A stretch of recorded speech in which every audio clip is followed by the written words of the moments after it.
నేను Suvarna welcome to special focus. Europe దేశాలను ఇప్పుడు కొత్త రకం కోవిడ్-19 వణికిస్తోంది. ఈ కొత్త రకం కరోనా వైరస్ చాలా వేగంగా వ్యాప్తి చెందుతోంది. కొత్త రకం కరోనా ఇప్పుడు బ్రిటన్ ని కలవరపాటుకు గురిచేస్తోంది. బ్రిటన్లో 1000కి పైగా కేసుల్లో ఈ కొత్త రకం కరోనా వైరస్ కనుగొనబడిందని అక్కడ నిపుణులు చెబుతున్నారు. ఇది 100 ఏళ్ల క్రితం వచ్చిన స్పానిష్ ఫ్లూ తరహాలో ఉందంటూ వార్తలు వెలువడుతున్నాయి. ఈ నేపథ్యంలో స్పానిష్ ఫ్లూ కథేంటో, దీనికి కరోనాకు సంబంధం ఏమిటి తెలుసుకుందాం.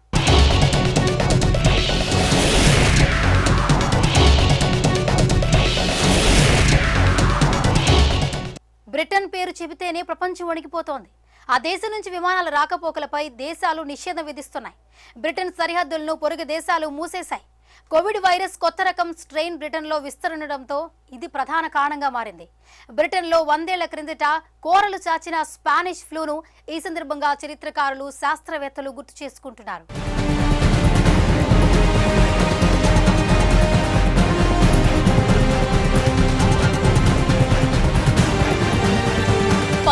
1918లో ప్రపంచవ్యాప్తంగా 5 కోట్ల మందిని బలి తీసుకున్న స్పానిష్ ఫ్లూతో ప్రస్తుతమున్న కరోనా వైరస్ కు పోలికలు భయపెట్టే విషయమే. కోవిడ్-19 పూర్తిగా కొత్త వ్యాధి. వృద్ధులపై ఎక్కువగా ప్రభావం చూపుతుంది.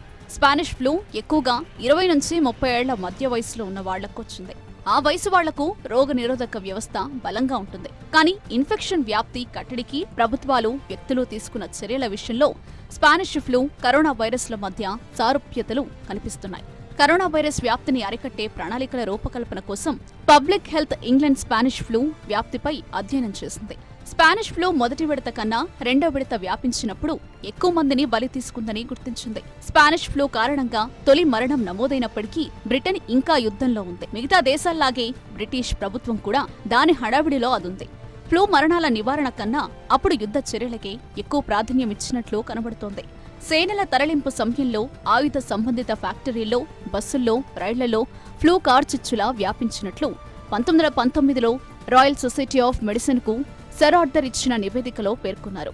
అనారోగ్యం అనిపిస్తే ఇళ్లలోనే ఉండాలని, ఎక్కువ మంది ఉండే ప్రదేశాలకు, కార్యక్రమాలకు వెళ్లవద్దని ఆయన 1918లో జూలైలో రాసిన మెమరాండమ్ ఫర్ పబ్లిక్ యూజ్ ను ప్రభుత్వం బయటకు రాకుండా చేసింది.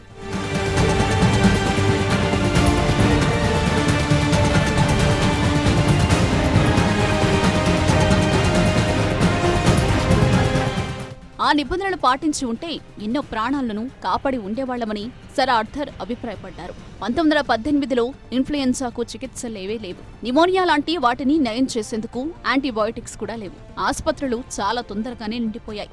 ఇన్ఫెక్షన్లను కట్టడి చేసేందుకు కేంద్ర స్థాయిలో లాక్డౌన్ ఏదీ విధించలేదు.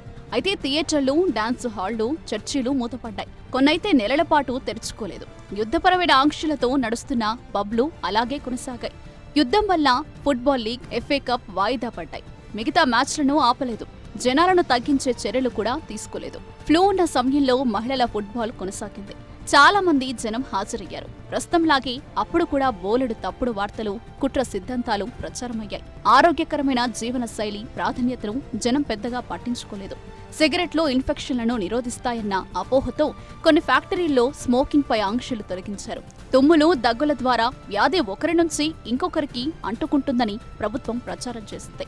స్పానిష్ ఫ్లూ ప్రభావానికి గురికాని దేశమంటూ లేదు. కానీ ప్రభావ తీవ్రత, ప్రజలను కాపాడేందుకు ప్రభుత్వాలు తీసుకున్న చర్యల్లో వ్యత్యాసాలు ఉన్నాయి. అమెరికాలో కొన్ని రాష్ట్రాల్లో పౌరులకు క్వారంటైన్ విధించారు. దాంతో మిశ్రమ ఫలితాలొచ్చాయి. కొన్ని చోట్ల మాస్కులు ధరించడం తప్పనిసరి చేశారు.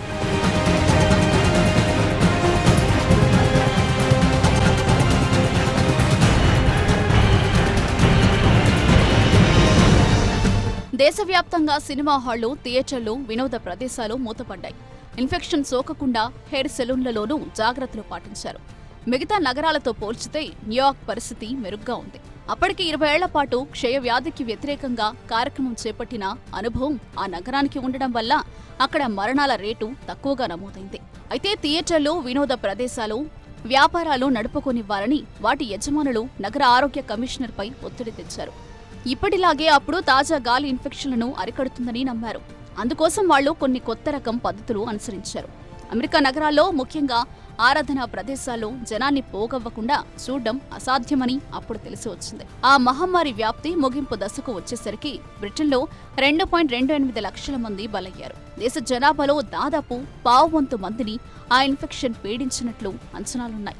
వైరస్ ను అంతమొందించేందుకు చర్యలు కొంతకాలం కొనసాగాయి. సీజన్లో వచ్చే ఇన్ఫ్లుయెన్జా ఎంత ప్రాణాంతకంగా మారగలదనే విషయంపై ప్రజల్లో గతంలో కన్నా అవగాహన చాలా పెరిగింది.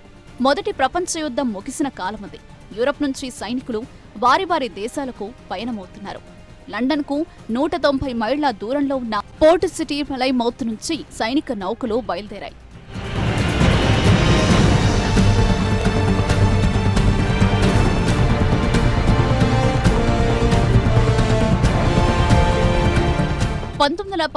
సెప్టెంబర్లో అమెరికాలోని బోస్టన్కు, ఫ్రాన్స్లోని బ్రెస్ట్కు, పశ్చిమ ఆఫ్రికాలోని ఫ్రీటౌన్కు 3 నౌకలు వెళ్లాయి.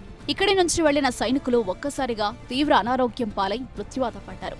ఆ తర్వాత ఇతర దేశాలకు పాకింది. మొదటి ప్రపంచ యుద్ధం ముగిశాక 1918 మార్చిలో అమెరికాలోని కాన్సస్లో స్పానిష్ ఫ్లూ తొలి కేసు నమోదైంది. అక్కడి నుంచి సైన్యం యూరప్ వెళ్లగా అక్కడ ఈ లక్షణాలు ఎక్కువగా వెలుగు చూశాయి. దీనికి సంబంధించిన పూర్తి వివరాలు స్పెయిన్ వెల్లడించడంతో ఫ్లూ లక్షణాలకు స్పానిష్ ఫ్లూ అని పేరు పెట్టారు. యుద్ధం ముగిసిన తర్వాత యూరప్ నుంచి సైనికులు వారి వారి దేశాలకు స్పానిష్ ఫ్లూను తీసుకెళ్లారు. ఆ తర్వాత అది పూర్తి పరివర్తనతో విజృంభించింది. దాన్నే సెకండ్ వేవ్ గా అప్పట్లో పేర్కొన్నారు. 1918 మార్చిలో తొలి కేసు నమోదైన అమెరికాలో 189 మంది చనిపోయారు. కానీ యూరప్ నుంచి తిరిగి వచ్చిన సైనికులతో సెప్టెంబర్లో ప్రబలిన సెకండ్ వేవ్ మారణ హోమాన్ని సృష్టించింది. ఒక్క అక్టోబర్లోనే అమెరికాలో 1.95 లక్షల మంది చనిపోయినట్లు నమోదైంది. యూరప్ నుంచి సైనికులతో జూన్లో ముంబైకి తొలి నౌక వచ్చింది. వారితోనే స్పానిష్ ఫ్లూ మన దేశంలో అడుగుపెట్టింది. ముంబైలో అదే ఏడాది సెప్టెంబర్ చివరి వారంలో ఒక్కసారిగా వ్యాధి ప్రబలింది. బ్రిటన్ నుంచి బోస్టన్ వెళ్లిన సైనికుల్లో కనిపించిన లక్షణాలే మన దేశంలోనూ కనిపించాయి. అంటే బ్రిటన్లో రూపాంతరం చెందిన వైరస్ మన దేశంలోకి వచ్చిందన్నమాట. ఆ తర్వాత అక్టోబర్ మధ్యలో చెన్నైలో విజృంభించింది. నవంబర్లో కోల్కతాను అతలాకుతలం చేసింది. నెల రోజుల వ్యవధిలోనే దేశమంతా ప్రబలగా ఏకంగా 1.5 కోటి మంది మృత్యువాత పడ్డారు.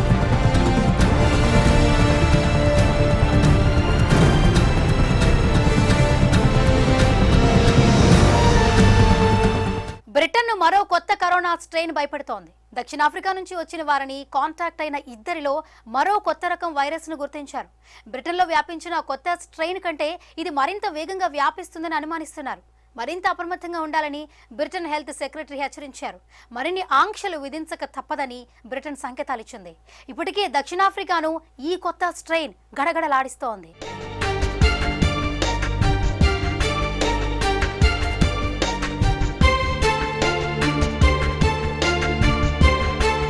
స్పానిష్ ఫ్లూ తరహాలోనే ప్రబలిన కోవిడ్ మాత్రం తొలి వేవ్ లోనే విజృంభించింది. రెండో వేవ్ తో పెద్ద ప్రమాదం ఉండదని నిపుణులు చెబుతున్నారు. బ్రిటన్లో ప్రబలుతున్న కొత్త రకం కరోనా మనపై ఎంత ప్రభావం చూపుతుందన్న విషయంలో ఇంకా స్పష్టత రాలేదు. బ్రిటన్లో కరోనా వైరస్ కొత్త రకం బయటపడడం, ఆ దేశం నుంచి వచ్చే విమానాలపై చాలా దేశాలు నిషేధించడంతో ప్రపంచమంతా అప్రమత్తమవుతోంది. భారత్ కూడా ఇప్పటికే యూకే నుంచి విమానాల రాకపోకలపై నిషేధం విధించింది. అలాగే యూరప్, మధ్యప్రాచ్యం నుంచి వచ్చే ప్రయాణికులకు కొత్త క్వారంటైన్ నిబంధనలు ప్రకటించింది. యూరప్, మధ్యప్రాచ్యం నుంచి వచ్చే ప్రయాణికులు ఇప్పుడు 14 రోజుల ఇన్స్టిట్యూషనల్ క్వారంటైన్ కు పంపిస్తారు. మిగతా వారిని 14 రోజుల పాటు హోమ్ ఐసోలేషన్ లో ఉండాలని సూచించారు. దీనిపై ఒక ఉమ్మడి విధానం రూపొందించడానికి EU చర్చలు జరిపింది. దీనిలో భాగంగా బ్రిటన్ నుంచి వచ్చే విమానాలను 40కి పైగా దేశాలు నిషేధించాయి. కొత్త రకం కరోనా వైరస్ మరింత వ్యాపిస్తుందని తెలిసినప్పటికీ ఇది మరింత ప్రమాదకరమనడానికి ఇప్పటి వరకు ఆధారాలు లభించలేదు. బ్రిటన్ నుంచి వచ్చే విమానాలపై ఆంక్షలు విధిస్తున్న దేశాల జాబితా పెరుగుతుండటంతో ప్రపంచ ఆరోగ్య సంస్థ దీనిపై స్పందించింది. మహమ్మారి ఆవిర్భావంలో కొత్త రకాలు రావడం అనేది సహజమే. అది అదుపు తప్పిపోలేదని WHO అత్యవసర పరిస్థితుల చీఫ్ మైక్ రయాన్ అన్నారు. బ్రిటన్లో బయటపడిన కొత్త రకం వైరస్ కు సంబంధం లేని మరో కొత్త రకం కరోనా వైరస్ దక్షిణాఫ్రికాలో బయటపడడంతో ఆ దేశం నుంచి వచ్చే ప్రయాణికులపైన కొన్ని దేశాలు నిషేధం విధించాయి.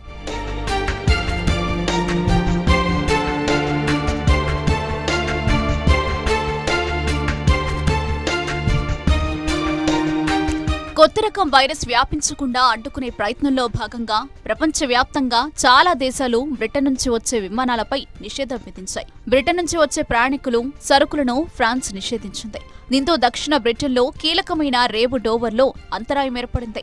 రెండు దేశాల మధ్య వాణిజ్యం పునరుద్ధరించేందుకు ఫ్రాన్స్ అధ్యక్షుడు ఎమాన్యుయల్ మాక్రాన్తో కలిసి పనిచేస్తున్నట్లు బ్రిటన్ ప్రధాని బోరిస్ జాన్సన్ చెప్పారు. వీలైనంత త్వరగా సమస్య పరిష్కారమవుతుందని ఆశించారు. ఫైజర్ బయోఎన్టెక్ వ్యాక్సిన్ కు అనుమతించిన EU ఔషధ నియంత్రణ సంస్థ యూరప్ ప్రజలకు శుభవార్త వినిపించింది. వీలైనంత త్వరగా వీటిని ఇవ్వాలని భావిస్తోంది. భారత్, ఇరాన్, కెనడా లాంటి దేశాలు కూడా బ్రిటన్ నుంచి వచ్చే ప్రయాణికులపై నిషేధం విధించాయి. అమెరికా ఇంకా దీనిపై నిర్ణయం తీసుకోలేదు. కానీ బ్రిటిష్ ఎయిర్వేస్, డెల్టా ఎయిర్లైన్స్ మాత్రం కోవిడ్ పరీక్షల్లో నెగిటివ్ వచ్చిన వారిని మాత్రమే న్యూయార్క్ తీసుకెళ్తున్నాయి. సౌదీ అరేబియా, కువైట్, ఒమన్ అంతర్జాతీయ ప్రయాణికులకు తమ సరిహద్దులను మూసివేశాయి. డెన్మార్క్, ఆస్ట్రేలియా, ఇటలీ, నెదర్లాండ్స్లో కూడా కొత్త రకం కరోనా వైరస్ బయటపడింది. డెన్మార్క్లో కొన్ని కేసులు నమోదవడంతో అక్కడి నుంచి వచ్చేవారిపై స్వీడన్ నిషేధం విధించింది. పొరుగుదేశ ప్రయాణికులపై ఇలా స్వీడన్ నిషేధం విధించడం ఇదే మొదటిసారి. బ్రిటన్ కొత్త రకం కరోనా వైరస్ ను గుర్తించేందుకు జినోమిక్ సర్వేలెన్స్ ఉపయోగిస్తుందని చెబుతున్న కొంతమంది నిపుణులు అది ఇప్పటికే పుట్టిన చోట నుంచి ఇతర ప్రాంతాలకు వ్యాపించి ఉంటుందని చెప్తున్నారు.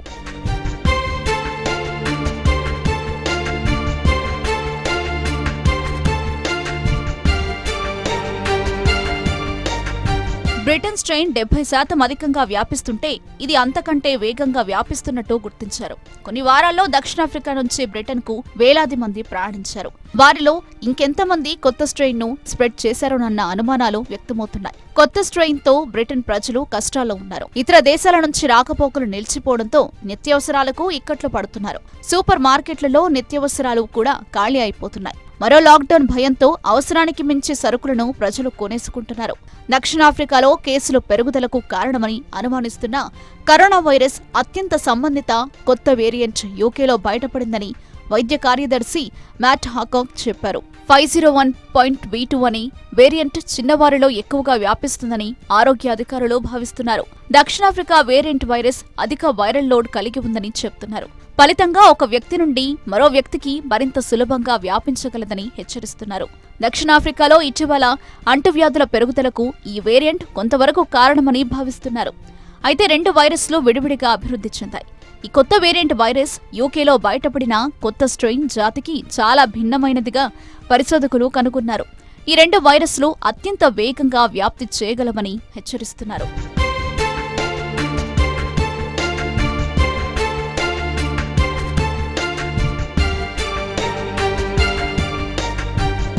కొన్ని వారాల క్రితం దక్షిణాఫ్రికా నుంచి యూకేకు వచ్చిన ప్రయాణికుల్లో ఇద్దరిలో కొత్త వేరియంట్ వైరస్ కేసులను గుర్తించారు. ఒక కేసు లండన్లో, రెండోది వాయువ్యంలో నమోదైంది. యూకేలో కనుగొన్న కొత్త వేరియంట్ కంటే ఎక్కువ పరివర్తన చెందినట్లు కనిపిస్తుందని హాంకాంగ్ చెబుతున్నారు. లండన్, ఆగ్నేయం తూర్పున కరోనా వైరస్ కేసులు భారీగా పెరిగినట్టు ఆయన తెలిపారు. కొత్త వేరియంట్ కేసులు మరిన్ని పెరిగే అవకాశం ఉందని హాంకాంగ్ ఆందోళన వ్యక్తం చేశారు. కొత్త వేరియంట్ ఉన్న వారిని కలిసి వారిని కూడా క్వారంటైన్ కు తరలించారు. దక్షిణాఫ్రికా నుంచి వచ్చే ప్రయాణికులపై తక్షణ ఆంక్షలు విధించారు. బ్రిటిష్, ఐరిష్ జాతీయులు, వీసాదారులు, శాశ్వత నివాసితులు దేశంలోకి రావచ్చు. కానీ వారి ఇంటితో పాటు 10 రోజుల పాటు సెల్ఫ్ ఐసోలేషన్లో ఉండవలసి ఉంటుంది. అదనంగా గత 15 రోజులుగా దక్షిణాఫ్రికాలో ఉన్న ఎవరితోనైనా సంబంధాలు పెట్టుకున్న వ్యక్తులు తప్పక క్వారంటైన్లోకి వెళ్లాలని చెప్పారు. యూకేకు ప్రస్తుతం దక్షిణాఫ్రికాతో ట్రావెల్ కారిడార్ లేదు. ఇటీవల దేశం నుండి తిరిగి వచ్చిన ఎవరైనా ఇప్పటికే 10 రోజుల పాటు సెల్ఫ్ క్వారంటైన్లో ఉంటారని అధికారులు సూచించారు. కరోనాతో రికార్డు స్థాయిలో కేసులు నమోదు కావడం వెనుక దక్షిణాఫ్రికా జాతి వైరస్ ఉండవచ్చునని అనుమానిస్తున్నారు. కరోనా పాజిటివ్ నిర్ధారించిన 28 రోజుల్లో 744 మంది మరణించినట్లు యూకే ప్రభుత్వ గణాంకాలు చెబుతున్నాయి.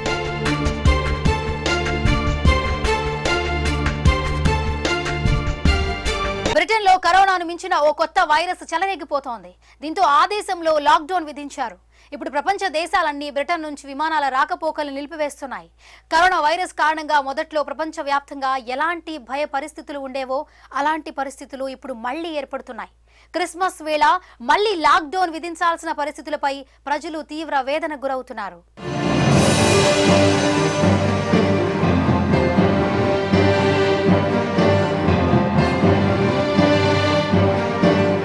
కరోనాతో చేస్తున్న పోరాటం ముగియక ముందే మరో కరోనా స్ట్రెయిన్తో యుద్ధం చేయాల్సిన పరిస్థితి. బ్రిటన్ సహా పలు దక్షిణాఫ్రికా దేశాల్లో ఈ రూపాంతరం చెందిన కొత్త రకం కరోనా వైరస్ విజృంభిస్తుందన్న వార్తలు తీవ్ర ఆందోళనకు కలిగిస్తున్నాయి. మరో కరోనా స్ట్రెయిన్గా రూపాంతరం చెందిన వైరస్ కారణంగా యూకేలో మరోసారి లాక్డౌన్ విధించారు. కరోనా కంటే ఇది 70% ఎక్కువ వేగంతో వ్యాప్తి చెందుతోందని అంటున్నారు యూకే వైద్యాధికారులు. వ్యాక్సిన్ ఈ కొత్త వైరస్ విరుగుడికి పనిచేస్తుందని చెప్పడానికి ఆధారాలు లేవంటున్నారు. అటు ఇటలీలో కూడా కరోనా కేసులు పెరుగుతుండటంతో మరోసారి లాక్డౌన్ విధించారు.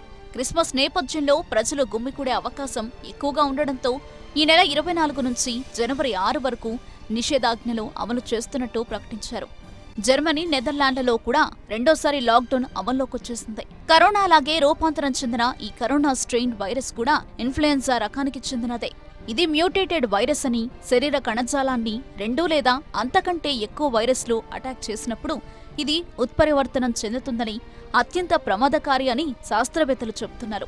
ప్రస్తుతం బ్రిటన్లో రూపాంతరం చెందిన ఈ వైరస్ ని గుర్తించారు.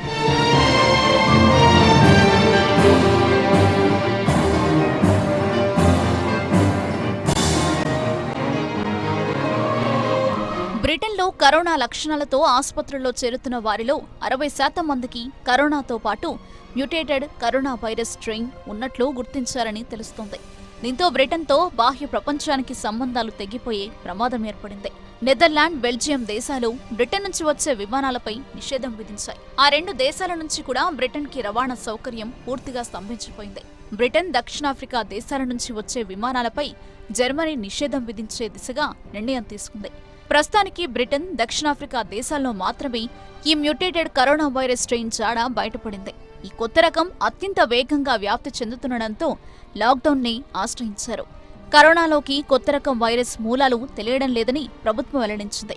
అసలు ఇదెలా దేశంలోకి అడుగుపెట్టిందో అర్థం కాక అధికారులు సైతం బెంబేలెత్తిపోతున్నారు. దాని నివారణ సంగతి పక్కన పెడితే అసలెలా నియంత్రించాలో అర్థం కావడం లేదంటున్నారు అధికారులు. ప్రస్తుతం కనిపెట్టిన టీకాలు ఈ కొత్త రకం కరోనాపై పనిచేస్తాయా లేదా అనేది ఇంకా తెలియదని చెప్తున్నారు ప్రభుత్వాధికారులు. గత వారంగా నమోదవుతున్న కేసుల్లో 60% మించి కొత్త రకం వైరస్ ను గుర్తించినట్లు అధికారులు వెల్లడించారు. పూర్తి లాక్డౌన్ ప్రకటించకుండా కొన్ని సడలింపులతో కూడిన లాక్డౌన్ ని ప్రకటించింది ప్రభుత్వం. రానున్నదే క్రిస్మస్ కావడంతో ప్రజలు తమకు కావలసిన వారిని కలుసుకునే అవకాశాలు ఉండవని నిరాశ చెందుతున్నారు. ఈసారి క్రిస్మస్ వేడుకలు చాలా జాగ్రత్తగా కరోనా నిబంధనల మేరకు మాత్రమే జరుపుకోవాలని ప్రభుత్వ అధికారులు ప్రకటించారు.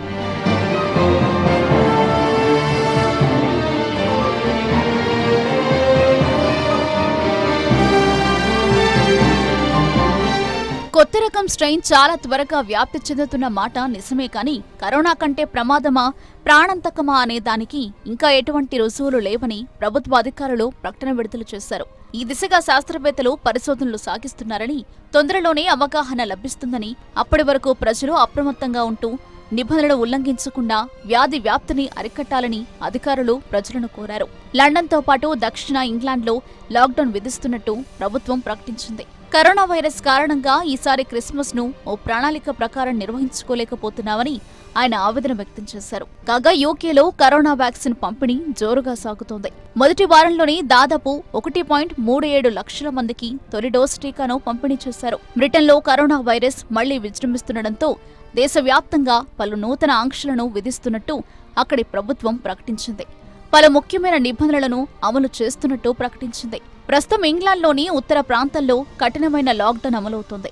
ఇతర ప్రాంతాలు కూడా లాక్డౌన్లోకి రానున్నాయి. బాధితులు, మరణాల సంఖ్యను తగ్గించేందుకు నిబంధనలను ఖచ్చితంగా పాటించాలని ప్రభుత్వం సూచించింది.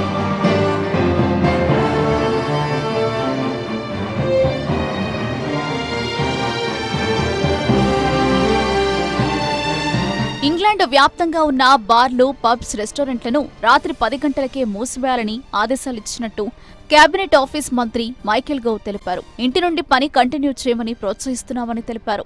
వైరస్ వ్యాప్తిని తగ్గించడానికి సోషల్ మిక్సింగ్ ను తగ్గించడం ముఖ్యమని గోవ్ చెప్పారు. ఆంక్షలు ఎంతకాలం అమల్లో ఉంటాయో చెప్పడం అసాధ్యమని ఆయన అన్నారు. అంతేకాకుండా బ్రిటన్లో కరోనా వ్యాప్తి మరోసారి ఆందోళనకరంగా మారడంతో కరోనా విజృంభణకు చిహ్నంగా వైరస్ అలర్ట్ వ్యవస్థను 3 నుంచి 4కు పెంచింది బోరిస్ ప్రభుత్వం. పెరుగుతున్న కేసులపై ఇంగ్లాండ్, స్కాట్లాండ్, ఉత్తర ఐర్లాండ్, వేల్స్ ప్రాంతాలకు చెందిన సీఎంఓలు ఓ ప్రకటనను విడుదల చేశారు. దేశంలో కరోనా కేసులు, మరణాలు కొంతకాలం తగ్గిన అనంతరం మళ్లీ వేగంగా పెరుగుతున్నాయి. కొన్ని ప్రాంతాల్లో తీవ్ర స్థాయిలో వైరస్ విజృంభిస్తోంది. ఈ క్రమంలోనే అలర్ట్ లెవెల్ను 3 నుంచి 4కు పెంచమని సంయుక్త బయోసెక్యూరిటీ సెంటర్ సిఫార్సు చేసింది. నేషనల్ హెల్త్ సర్వీస్కు బాధితుల తాకిడితో పాటు భారీ స్థాయిలో మృతుల సంఖ్యను నివారించాలంటే ప్రతి ఒక్కరూ భౌతిక దూరాన్ని పాటించాలని, మాస్కులు ధరించాలని, ఇది ప్రజలకు ఆందోళనకరమైన వార్త అయినప్పటికీ నిబంధనలు పాటించాల్సిందే అని తెలిపారు. కరోనా కలవరాన్ని చైనా తీసుకొస్తే రూపాంతరం చెందిన ఈ కరోనా స్ట్రెయిన్ ఉపద్రవానికి బ్రిటన్ పుట్టినిల్లుగా మారిందనే విషయం అర్థమవుతోంది. అయితే ఇది కరోనా అంత ప్రమాదకారిగా పరిణామం చెందుతుందా లేదా అనేది తేలాల్సి ఉంది.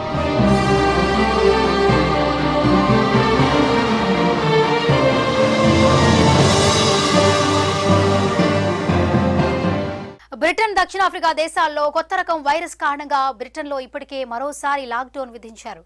పైగా క్రిస్మస్, న్యూ ఇయర్ సందర్భంగా మరిన్ని కేసులు పెరిగే అవకాశం ఉండటంతో బ్రిటన్ ప్రభుత్వం ముందుగానే ఈ నిర్ణయం తీసుకుంది. యూరప్లో కొత్త స్ట్రెయిన్ వేగంగా విస్తరిస్తుండటంతో బ్రిటన్ చుట్టుపక్కల దేశాలు ఆందోళన చెందుతున్నాయి. ఇప్పటికే కరోనా వైరస్ ఉధృతి తగ్గలేదు. ఈ సమయంలో కొత్త స్ట్రెయిన్ వ్యాపిస్తే పరిస్థితి ఏంటి అని ఆలోచిస్తున్నాయి. బ్రిటన్, దక్షిణాఫ్రికా నుంచి వచ్చే విమానాలపై ఆంక్షలు